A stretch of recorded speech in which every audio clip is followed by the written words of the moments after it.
कांग्रेस तो पूरे देश में अप्रासंगिक हो चुकी है। कांग्रेस किसी एक वर्ग विशेष की पार्टी बन के रह चुकी है। हिंदू मुस्लिम के बीच में खाई है, वो उसका केवल और केवल कांग्रेस ही कारण है। नीलम जी विधायक थी तो भी सिमरिया कभी गए नहीं। बीजेपी के प्रत्याशी हैं जिनको 10 साल जनता ने देखा है, और एक कांग्रेस के प्रत्याशी हैं जो सुबह कांग्रेस में, शाम को भाजपा में, शाम को भाजपा में तो सुबह कांग्रेस में। उनका न कोई स्थायित्व रहता है, न कोई उनकी विचारधारा है। और बदलाव, यदि परिवर्तन होगा तो देश का लोकतंत्र भी सुरक्षित रहेगा। किसी भी जनप्रतिनिधि को ये नहीं लगना चाहिए कि जनता के वोट का महत्व तो कम है और पार्टी के टिकट का महत्व ज्यादा है। नमस्कार, स्वागत है आप सभी का सनसनी खबर में। मैं आपके साथ सोनाली। लोकसभा चुनाव 2024 रीवा में इसका मतदान होगा 26 अप्रैल को, और सभी पार्टियों ने अपने अपने प्रत्याशी मैदान में उतार दिए हैं, और साथ में नामांकन पत्र की जो प्रक्रिया होती है वह भी पूरी हो चुकी है। रीवा लोकसभा से हमारे साथ एक ऐसी पार्टी के सदस्य हैं जिसका गठन पिछले विधानसभा में हुआ। हम आपको उन्हें पार्टी के राष्ट्रीय अध्यक्ष से मिलवाएंगे। आपको बता दें कि इस पार्टी का जो वजूद है ये 3 राज्यों में है, और मध्य प्रदेश, छत्तीसगढ़ और राजस्थान में है। विधानसभा चुनाव में पार्टी ने अपनी सभी सीटों पर और तीनों राज्यों में सभी कैंडिडेट को उतारे थे। हालांकि सफलता नहीं मिल पाई। अब पार्टी दोबारा फिर से लोकसभा चुनाव में अपने प्रत्याशियों को उतार रही है, और आज हमारे साथ हैं बातचीत करने के लिए अविनाश शुक्ला जी, जो कि राष्ट्रवादी भारत पार्टी के अध्यक्ष हैं। और हमारे साथ जुड़ने के लिए बहुत बहुत धन्यवाद। आपको बहुत बहुत धन्यवाद। नवरात्र के इस पावन अवसर पर सभी के ऊपर माता की कृपा बनी रहे, और आपके सभी दर्शकों को नवरात्र की ढेर सारी शुभकामनाएं और बधाई। आपको बता दें कि इस बार अविनाश शुक्ला जी चुनाव नहीं लड़ रहे हैं। रंजन गुप्ता को पार्टी ने टिकट दिया है, और हम आपको रंजन गुप्ता से भी मिलवाएंगे। फिलहाल आज हमारे साथ हैं अविनाश शुक्ला, राष्ट्रीय अध्यक्ष पार्टी के। तो सर, यह पार्टी किस उद्देश्य से गठित की गई थी? पार्टी का जैसा नाम है, मूल किसी चीज की विचारधारा से ही उसका नाम रखा जाता है। जितनी भी पार्टियों का दल का निर्माण होता है, उसकी विचारधारा, उसके क्रियान्वयन के आधार पर उस दल का नाम रखा जाता है।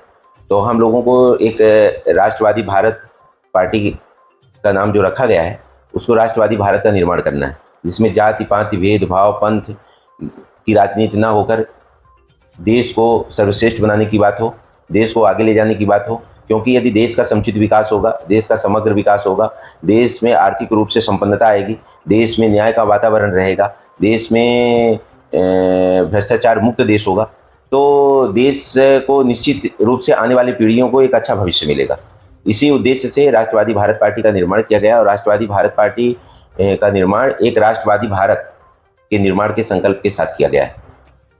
तो आने वाले जो चुनाव है 26 तारीख को वोटिंग होनी है, तो आपके प्रत्याशी जो हैं, तो क्या उनका जनसंपर्क पूरा हो गया है, और वह किन मुद्दों को लेकर जनता के बीच जा रहे हैं? देखिए, जिले के मुद्दे तो बहुत सारे हैं, क्योंकि जो प्रत्याशी हैं यहाँ कांग्रेस और बीजेपी का वो रहता है। तो जो प्रत्याशी हैं, तो एक तो बीजेपी के प्रत्याशी हैं जिनको 10 साल जनता ने देखा है, और एक कांग्रेस के प्रत्याशी हैं जो सुबह कांग्रेस में, शाम को भाजपा में, शाम को भाजपा में तो सुबह कांग्रेस में। उनका न कोई स्थायित्व रहता है, न कोई उनकी विचारधारा है, और न कोई उनकी जनता के प्रति कोई सोच है, न ही क्षेत्र के विकास के प्रति उनकी कोई निष्ठा है। केवल उनको अपना स्वार्थ सिद्ध करना है, अपने हितों की चिंता करना है, अपने कैरियर को बनाना है, और उसी उद्देश्य के साथ काम करते हैं। और जनता ये जानती है, इसके पहले यहाँ से वो विधानसभा भी लड़े थे तो चुनाव हार गए थे, तो जनता जानती है उनके विषय में। ठीक है, वो कुछ चंद वोटों से चुनाव वहाँ से विधानसभा का जीत गए हैं, और उनमें और उनकी पत्नी में कोई अंतर नहीं।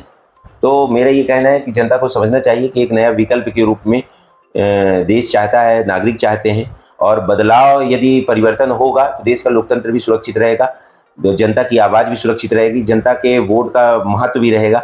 और यदि जनता को स्वयं सोचना चाहिए कि यदि अपने महत्व को बनाना है, अपने देश में लोकतंत्र को सुरक्षित करना है, रीवा को समुचित विकास करना है, और रीवा के लोगों के एक एक वोटरों का महत्व नेताओं के दिमाग में हो कि जनता जनार्दन होती है, और जनता जिसके तरफ जाएगी जीतेगा वही। तो यदि जनता इस संकल्प को चाहती है कि ये संकल्प हमारा बना रहे और ये संकल्प हमारा पूरा भी हो, तो राष्ट्रवादी भारत पार्टी से अच्छा विकल्प कोई नहीं है। और रंजन गुप्ता जी लोगों के बीच में हमेशा बने रहने वाले व्यक्ति हैं, और संघर्ष करने वाले लोगों में से हैं। तो मेरा ये कहना है कि एक बार व्यापारी को भी मौका दी। व्यापारी सबको वोट देते हैं, व्यापारी सबका साथ देते हैं, तो सबके नैतिक दायित्व बनता है कि एक बार व्यापारी वर्ग से आने वाले व्यक्ति को भी प्रतिनिधित्व का अवसर मिले। आपके जो प्रत्याशी हैं वह अगर जो लोकसभा चुनाव में चुने जाएंगे तो उनका सबसे पहला काम क्या होगा जो वह अपने लोगों के लिए करेंगे, जनता के लिए करेंगे? देखिए, आज रीवा में कई विपरीत समस्याएं हैं और पार्टी का एक विचारधारा भी है। हम भी चुनाव लड़े थे तो हमारी भी विचारधारा है कि हर खेत को पानी, हर गांव को सड़क, हर बालक बालिका को शिक्षा, हर हाथ को काम। तो इस संकल्प के साथ हम लोग काम करेंगे। और दूसरी चीज, भ्रष्टाचार को भी लेके आज किसी भी स्तर में कहीं भी किसी भी कार्यालय में जाए, बिना भ्रष्टाचार बिना पैसे के कोई काम होता नहीं। कुल मिला के दाम करें सब काम की स्थितियां हैं इस भाजपा के राज में। और भाजपा का जो राज है वो पूरी विचारधारा बदल दिया है। तो भय और भ्रष्टाचार का राज हो गया है। जो सरकार का विरोध करेगा उसको जेल में डालेंगे और बिना भ्रष्टाचार के, बिना पैसे के कोई काम नहीं होगा। तो ये उनकी मूल विचारधारा बन गई है। इस विचारधारा के विरोध में हम लोग चुनाव लड़ रहे हैं, क्योंकि राष्ट्रवादी विचारधारा देश को सर्वोपरि, देश को सर्वोच्च और देश को पूरे विश्व में एक नया आयाम देने के विचार को लेकर चल रही है।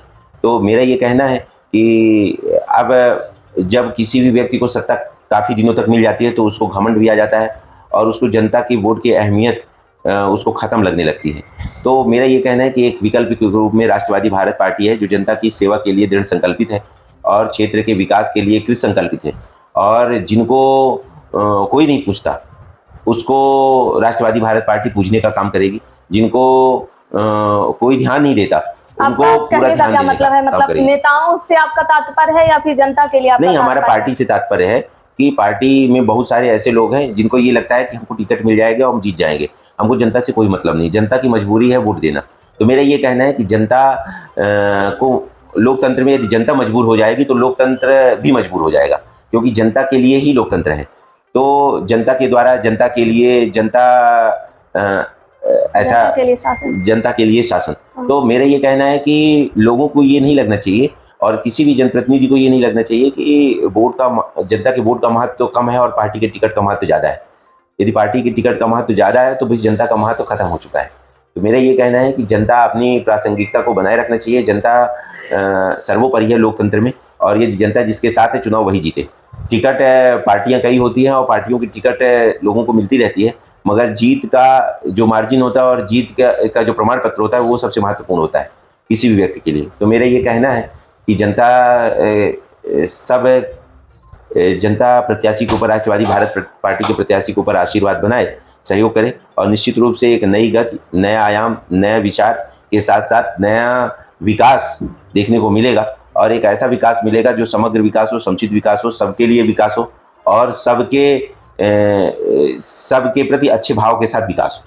रीवा लोकसभा की बात करें या फिर पूरे विंध्य एरिया की बात करें तो वहाँ पे सबसे ज्यादा जो मुख्य रूप से समस्या आती है बेरोजगारी, भुखमरी और पलायन। इसके लिए आप क्या करेंगे? क्योंकि कहीं ना कहीं युवाओं के पास योग्यता तो है लेकिन वह उन्हें समुचित रोजगार नहीं मिल पा रहा है, जिसके कारण वह पलायन कर रहे हैं। इस पर राष्ट्रवादी पार्टी की क्या सोच है? देखिए, युवा देश की रीढ़ है और मैं स्वयं युवा हूँ। तो मेरा तो संकल्प है कि सर्वप्रथम युवाओं को, यदि युवा के अंदर ताकत आएगी तो 3 पीढ़ियाँ प्रभावित होती हैं। आने वाली पीढ़ी और उनकी स्वयं की पीढ़ी और उनके माता पिता की, जिसके द्वारा वो आए हैं। तो मेरा ये कहना है कि युवा यदि मजबूत होंगे, युवा यदि सशक्त होंगे, युवा यदि समृद्ध होंगे तो देश समृद्ध होगा, देश सशक्त होगा। मेरा ऐसा मानना है। आज के आधी से ज़्यादा आबादी युवाओं की है और युवाओं को कोई भी सरकार युवा के लिए काम नहीं करती, बाकी सबके लिए काम करती है। तो मेरा ये मानना है कि, और हमारे पार्टी के प्रत्याशी का और पार्टी का भी संकल्प है कि हर प्रत्येक विधानसभा में औद्योगिक केंद्र की स्थापना होगी, जिसमें 10 से 12,000, 15,000 युवाओं को रोजगार के अवसर मिले। क्योंकि युवा, यदि रोजगार मिलेगा तो युवा यहीं काम करेगा और सुबह आएगा, शाम के अपने माता पिता और अपने परिवार के बीच में रहेगा। तो छोटे छोटे काम खेती का है और जो सामाजिक अपना ताना बाना है उसमें भी अपनी सहभागिता निभाएगा। तो मेरा ये मानना है कि युवा को सशक्त करना राष्ट्रवादी भारत पार्टी का मूल उद्देश्य है। युवा सशक्त हों, समृद्ध हों और युवा संपन्न बने। और यदि युवा संपन्न और समृद्ध बनेंगे तो देश समृद्ध और संपन्न की ओर जाएगा। भाजपा और कांग्रेस दोनों ने अपना अपना मैनिफेस्टो जारी कर दिया है। दोनों ने, भाजपा ने अपना यह दावा किया कि सारी जो योजनाएं लागू कर दी गई हैं उनके आधार पर हमने मैनिफेस्टो जारी किया है। वहीं कांग्रेस पार्टी ने कहा कि लोकतंत्र बचाओ और बहुत सारी ऐसी योजना जनता के बीच प्रस्तुत की जिसको देखकर जनता हो सकता है उधर साइड अट्रैक्ट हो। इस पर आपका क्या कहना है? जैसे कि उनकी लाडली बहना योजना। अभी आपने बेरोजगारी की बात की तो भाजपा का 2014 में ये वादा था कि हम हर साल 2 करोड़ युवाओं को रोजगार देंगे। क्या रोजगार मिला? यदि रोजगार के अवसर मिल गए होते, रोजगार युवाओं को मिल गए होते, तो आज बेरोजगारी की स्थितियां निर्मित नहीं होती। कांग्रेस तो पूरे देश में अप्रासंगिक हो चुकी है। कांग्रेस किसी एक वर्ग विशेष की पार्टी बन के रह चुकी है और कांग्रेस का केवल और केवल काम तुष्टीकरण का है। और कांग्रेस ऐसे प्रत्याशियों को भी देती है जिसका निश्चित ना उसका विचारधारा से कोई मतलब है, ना उसके व्यक्तित्व से कोई मतलब है। उसका सीधा सीधा फंडा रहता है कि हमको 5 साल व्यापार करना है और 2 महीने के अंदर वोट खरीद के चुनाव जीत लेना है और अपने को स्थापित करना है। तो कांग्रेस का तो कोई वजूद बचा नहीं है देश में और कांग्रेस अप्रासंगिक हो गई है। रीवा लोकसभा के बारे में आपका क्या कहना है? रीवा लोकसभा के बारे में ये कहना है कि कांग्रेस का एक बड़ा वोट बैंक मुस्लिमों का है, जो बिना विचार किए कांग्रेस को वोट देने के लिए तैयार है। मगर मुसलमानों को सोचना चाहिए कि ये जो हमारी दुर्दशा है, आज हमारे बच्चे बेरोजगार हैं, आज हमारे बच्चे अनपढ़ हैं, आज हमारे बच्चे अशिक्षित हैं, आज हमारे बच्चे गरीब गरीबी में जीवन जी रहे हैं और आज हमारे बच्चे टूटी झोपड़ी में रहने के लिए मजबूर हैं। तो उसके लिए कौन जिम्मेदार है? उसके लिए कांग्रेस जिम्मेदार है। यदि कांग्रेस शिक्षित करती और मुस्लिम भाइयों को शिक्षा में जोर देती, उनको रोजगार का अवसर देती, तो आज वो भी संपन्न होते और आज उनके अंदर जाति भावना और तुष्टीकरण की भावना, ऐसी भावनाएं नहीं आती जो आज हिंसात्मक भावना और समाज के प्रति हिंसक भावना और एक दूसरे का जो भाईचारा है उसको समाप्त करने के भाव आ रहे हैं, वो चीज़ें नहीं आती। तो आज कांग्रेस की ही वजह से पूरे देश में जो एक हिंदू मुस्लिम के बीच में खाई है, वो उसका केवल और केवल कांग्रेस ही कारण है। क्योंकि 2014 के पहले सरकार 2004 से 14 तक जब थी, तो उसमें मुस्लिम तुष्टीकरण के लिए इतने काम किए गए, उसी का ही परिणाम रहा कि आज भाजपा को पूर्ण बहुमत की सरकार बनी। तो उसी का खामियाजा कांग्रेस आज भी भोग रही है और कांग्रेस आने वाले दिनों में हमको नहीं लगता कि कांग्रेस को, यदि कोई देशभक्त है और देश को आगे ले जाने वाला व्यक्ति है, तो कांग्रेस को वोट देना चाहेगा। रीवा लोकसभा में अभी हाल ही में एक हादसा हुआ है। मयंक नाम का लड़का जो कि 5 साल का था और उसकी बोरवेल में जाने से मृत्यु हो गई थी। हादसे के स्थान पर ही एक वीडियो वायरल हो रहा है कांग्रेस प्रत्याशी नीलम मिश्रा का, जहां पे टीआई और प्रत्याशी के बीच नोकझोंक आई। तो आपको क्या लगता है, वहां पे जहां पे गम का माहौल है, एक परिजन अपने बच्चे की मृत्यु का शोक नहीं सह पा रहे हैं, वहां पे एक प्रत्याशी द्वारा आपसी बहस थी, तो क्या वह सही थी? देखिए क्या है, वहीं पे उसी स्थान पे प्रशासनिक अमले को दोष देना कि उचित कार्यवाही नहीं की गई, अन्य बहुत सारी बातें थी, इस पर क्या कहना है? देखिए एक्चुअल में क्या है, नीलम जी विधायक थी तो अभी सिमरिया कभी गई नहीं। मैं ये दावा करता हूँ कि इसके पहले वो कभी पूरे अपने जीवन में उस गांव गई हो या उस बगल के अगल बगल के किसी गांव गई हो तो बड़ी बात होगी। वो किसी गांव नहीं गई, केवल उनको लोकप्रियता हासिल करना है और ये दिखाना है कि हम जनता के प्रति हमदर्दी रखते हैं। बाकी उनका कोई लेना देना नहीं है, ना बच्चे से, ना आदिवासी भाइयों से, ना उनका किसी भी प्रकार से कोई मतलब नहीं है। केवल उन्होंने हमदर्दी इसलिए जताई है और मैं तो उनके परिवारजनों को ईश्वर से प्रार्थना करता हूँ कि उनको धैर्य दे, भगवान साहस दे, क्योंकि किसी का बच्चा जब खत्म हो जाता है तो उसको असहनीय पीड़ा होती है, उस पीड़ा को व्यक्त नहीं किया जा सकता है। और मनिका गांव में कांग्रेस की जो प्रत्याशी वो कभी गई नहीं होगी। भाजपा के प्रत्याशी को विषय में तो नहीं कह सकता, मगर कांग्रेस के प्रत्याशी निश्चित रूप से, ये मेरा दावा है 100% कि वो गई नहीं होगी। क्योंकि चुनाव चल रहा है, लोगों का हमदर्दी जीतना है, वोट पाना है, तो इसलिए नोक झोंक करने का एक तरीका है। बाकी प्रशासन ने भी काफ़ी मुस्तैदी से काम किया। और बाकी रही बात जान की, तो जान किसी के ईश्वर की कृपा होती है तभी बच पाती है, और ईश्वर की कृपा नहीं थी, जान नहीं बच पाई। और हमारी पूरी दिल से संवेदना है और ईश्वर से प्रार्थना है कि उस बालक को श्री चरणों में स्थान मिले, परिजनों को इस दुख को सहन करने की शक्ति दे भगवान। और सभी दुखी हैं, पूरे रीवा जिले के एक नागरिक दुखी हैं, जिनके मन में बच्चों के प्रति प्रेम है और लगाव है और मनुष्यता है, जिसके मन में सभी लोग दुखी हैं। और हम भी काफ़ी दुखी हैं कि एक अपने ज़िले का जीवन चला गया और वो भी छोटी सी लापरवाही में। और मेरा ये कहना है कि जो व्यक्ति बोर कराया था, ऐसे लोगों को आगे सीख लेना चाहिए कि ऐसे बोर खुले में नहीं कराना चाहिए। यदि बोर खुले में हो भी तो उसको ढक के रखना चाहिए, जिससे आने वाले समय में कोई ऐसी अनहोनी ना हो, कोई दूसरा मयंक क्या जान जोखिम में ना पड़े। तो मेरा सभी लोगों से आग्रह है कि जितने भी किसान भाई हैं, मजदूर भाई हैं और जितने भी जो लोग हैं, यदि कभी भी बोर कराएं तो उस बोर को ढक के रखें, जिससे इस प्रकार की दोबारा दुर्घटना ना हो। क्योंकि शासन प्रशासन के साथ साथ हर व्यक्ति की भी जिम्मेदारी बनती है। रीवा लोकसभा में घटना हुई, तो अगर आपके प्रत्याशी जीतते हैं तो क्या आपको क्या लगता है, कोई कार्यनीति होनी चाहिए जिससे जागरूकता फैलाना तो सही है, लेकिन कोई ऐसा सख्त कदम भी होना चाहिए जिससे कि किसान या फिर कोई अन्य व्यक्ति इस तरह खुला गड्ढा ना छोड़े, जिससे कि लोगों की जिंदगी चली जाए? देखिए, पैसे सरकार से ज़्यादा जरूरी है समाज, और समाज से भी ज़्यादा जरूरी है जागरूकता। तो इस दिशा में यदि काम किया जाए तो बिना जागरूकता की कोई भी काम सफल नहीं होता है, बिना अनुशासन का कोई काम सफल नहीं होता। अनुशासन हो, जागरूकता हो, समाज हो, यह व्यक्ति के अंदर स्वयं से आता है और व्यक्ति के पीढ़ियों से मिलता है। और अपना देश समाज से बंधा हुआ देश है, सब लोग मिल के काम करते हैं। कोई भी बात आती है तो पूरा समाज एकजुट हो जाता है। पूरा समाज, आप अपन पहले देखते थे कि यदि किसी बेटिया की शादी गांव में होती थी तो पूरा गांव एकजुट होकर शादी करता था और उस बच्ची को पूरा गांव अपनी बच्ची मानता था।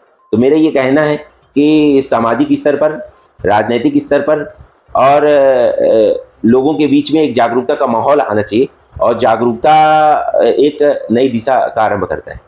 आपके प्रत्याशी क्षेत्र में निरंतर हैं और आप भी क्षेत्र में रहते हैं, तो आप जब जनता के बीच में जाते हैं तो जनता आपसे क्या कहती है? अर्थात कि क्या जनता सबको भाजपा बोलती कांग्रेस है, में क्या कमी दिखाई दे रही है आपके साथ चले? लोकतंत्र का परिदृश्य बदल रहा है। लोगों को ये लग रहा है कि जनता किसी को जिताती नहीं है, हमको स्वयं मेहनत करना पड़ता है और स्वयं जीतना पड़ता है। लोकतंत्र का परिदृश्य पहले जनता अपने हाथ में काम लेती थी, जनता प्रचार करती थी, लोग जीतते थे। इसलिए लोग पैसे का महत्व नहीं देते थे, लोगों का महत्व देते थे।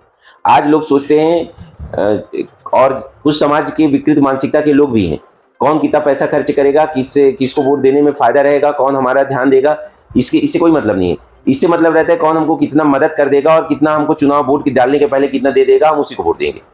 तो ऐसी विकृतियों को छोड़ना चाहिए, क्योंकि बकरी भी बेचते हैं तो 5,000, 10,000, 15,000 में, 500, 1,000 में जो व्यक्ति अपने आप को, अपने परिवार को बेचने की कोशिश करता है, वो एक अपराध है। और मेरा ये कहना है कि वो आने वाली पीढ़ी को अच्छा भविष्य देने का अपराध है। वो आने वाली पीढ़ी को गर्त में ले जा रहे हैं। तो मेरा ये कहना है कि ऐसे लोगों से सचेत होना चाहिए और समाज को आगे आना चाहिए कि लोग यदि पैसे के कारण चुनाव जीतेंगे तो भ्रष्टाचार निश्चित रूप से बढ़ेगा। लोग पैसे कमाएंगे फिर चुनाव लड़ेंगे। तो मेरा ये कहना है कि एक सामाजिक और संस्कारित, अनुशासनशील और हर व्यक्ति को इज्जत देने वाले व्यक्ति को चुनाव जिताना अनिवार्य हो गया है। और लोगों को अपने हाथ में अपने वोट को, अपनी मानसिकता को, अपने विचार को अपने कंट्रोल में रख के और इन विषयों पर जो व्यक्ति खरा उतरे उसको वोट देना चाहिए। तो यह थे हमारे साथ राष्ट्रवादी भारत पार्टी के राष्ट्रीय अध्यक्ष अविनाश शुक्ला जी।